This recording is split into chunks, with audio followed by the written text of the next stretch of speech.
Who said that high-end lighting equipment has to be expensive? And who says the only way to shoot with fluorescent lights is to use the no-flicker kino-flo lights that can cost you thousands of dollars?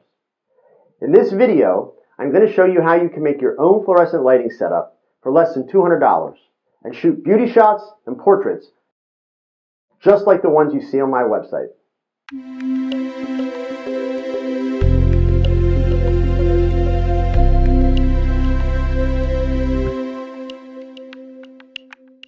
Hi, I'm Joe Edelman. In these next two videos, I'm going to take you behind the scenes and show you how to build your own fluorescent light rig and shoot high-end beauty and headshots. I began using this fluorescent lighting technique nearly 8 years ago, and I've been teaching it in workshops ever since. Recently, I've seen some people trying to duplicate it in how-to videos.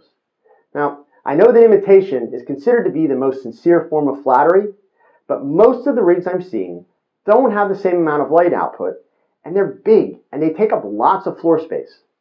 To make matters worse, they leave out the most important secret. How do you eliminate the flicker from the fluorescent tubes without spending several thousands of dollars on a kino-flo flicker-free setup?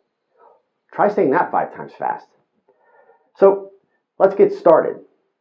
Here is my current fluorescent lighting rig. Let me break it down for you. There are two 6-tube rigs that are mounted on a standard household closet track. Each of these rigs is made up of 3 shop lights that you can get on sale at Home Depot or Sears Hardware for around $10 each. Take note, these are the light fixtures that do not have the built-in reflectors. Each of these shop lights holds 2 40-watt fluorescent bulbs. Now you've probably already noticed I am not a skilled machinist or a carpenter. These rigs are simply assembled by drilling a hole through each end of the light fixtures and then using a 1.5-inch wood screw to mount the fixtures into a 2x3 on the top and a 1x2 on the bottom. The closet glides are then screwed into the 2x3 and placed into the glide track.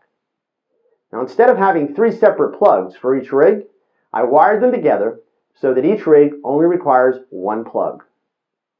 To add some depth to the lighting arrangement, I also have 2 more shop light fixtures on separate light stands. These lights make great rim and hair lights. I attach these lights to the stands with just a simple cable tie.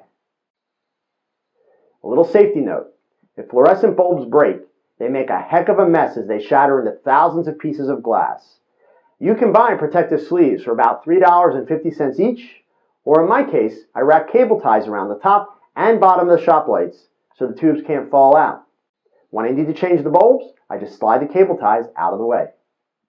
So we have a total of 4 lights to work with, more than enough for some very cool lighting arrangements. So what about the cost? Well, if you purchased the no-flicker kino-flo lights, you would spend more than $3,000 for a setup like this. If you have 2 spare light stands, you can put this setup together in about an hour and for a cost of about $160. I put the links to all the parts in the description sections below. With a little effort, you can probably find many of the pieces for even less. So there you have it, a very inexpensive and super simple way to build a fluorescent lighting setup for awesome beauty shots and portraits. Check back for part 2 and I'll show you what the big deal is about this fluorescent light, as well as several variations that I have come up with for changing the lighting arrangement, and most importantly, the super important trick to make sure that your photos are not impacted by the flicker of the fluorescent lights. Thanks for watching, and if you like this stuff and find it useful, please take a second to subscribe to my channel. That way you'll never miss a new video.